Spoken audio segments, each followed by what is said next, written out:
Hey, what's up? What's going on out there? I was checking out this interview with LaShawn McCoy, and he was talking about Philip Rivers getting interviewed for head coaching positions with the NFL. And I thought his point of view was interesting, along with the other guys that are on the show with him. So I'm going to let the video play and leave my 1-2. If you play any other position, they won't be doing this. You see what I'm saying? Yeah. It's like when they make the quarterback such a most important position, and like it's the almighty of everything. Now you have quarterbacks that play all these years and retired. Hey, let's get him as a coach. That's all we talk about. So I'm not mad at the decision. They made the quarterbacks this high and mighty on a pedestal. So what? Let him be a coach. Yeah, I don't. I like Flip Rivers. I'm okay with the interview. Actually, I am. I'm okay with a lot of guys getting interviews. I think it's cool. It's quality experience for a guy that's been in the game and played at a very, very high level. I mean, to be honest, if Peyton Manning came back right now and was named the head coach of the Buffalo Bills, everyone would be like, "Oh, snap, that might be a good hire." Why is it quarterback though?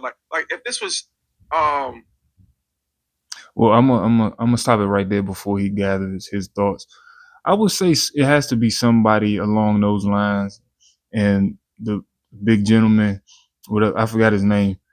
He brought up a good point with Peyton Manning. If Peyton Manning came back and said, "Hey, I'm going to be the coach or whatever," I think it'll work, and I think it'll do very well.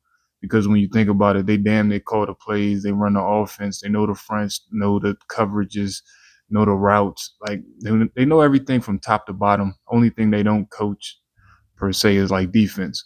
But they've probably seen enough defensive schemes throughout the years to be fine with that. Only thing they will have to do is just get the right coordinators, of course, special teams and defense. But as far as seeing defensive schemes and all that, I'm pretty sure like they've seen them all, and especially somebody of that caliber. And I would say Philip Rivers, not necessarily playing caliber, of course, but like just knowledge of the game and being a leader. I think you can plug in a guy just like that to be the head coach. And I think of if I had to do like some type of comparison, I would say like a Jason Kidd in the NBA, point guard that led them offensively and defensively. Somebody like that you can just plug in. And I think more guys really in the NFL, especially of that caliber, could do it. You mean coach? You mean really good wide receiver? Marvin Harrison. Yeah, Marvin Harrison.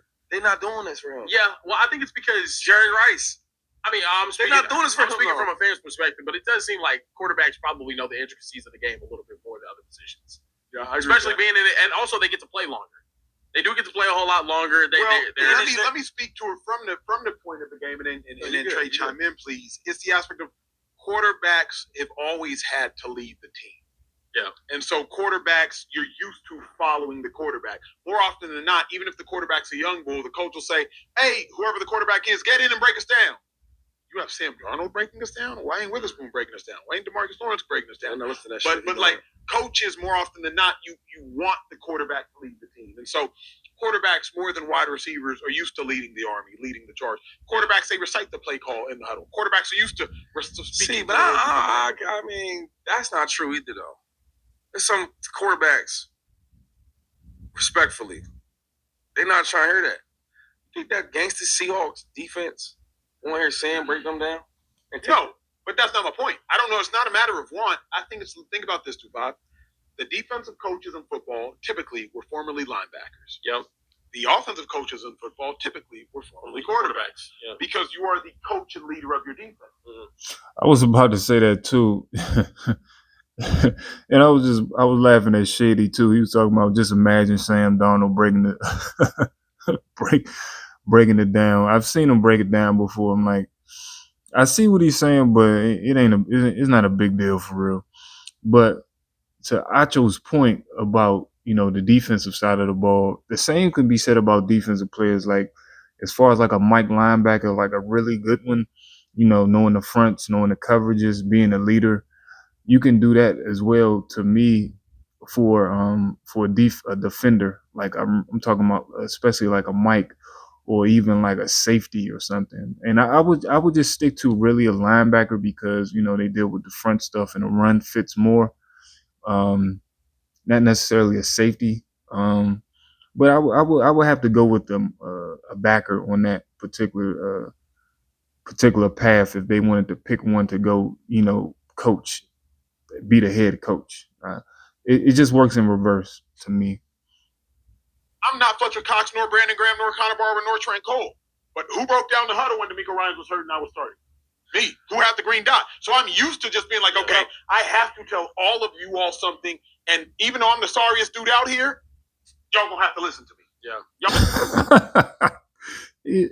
He said, even though I'm the sorriest dude out here, he wasn't lying, especially naming all those names.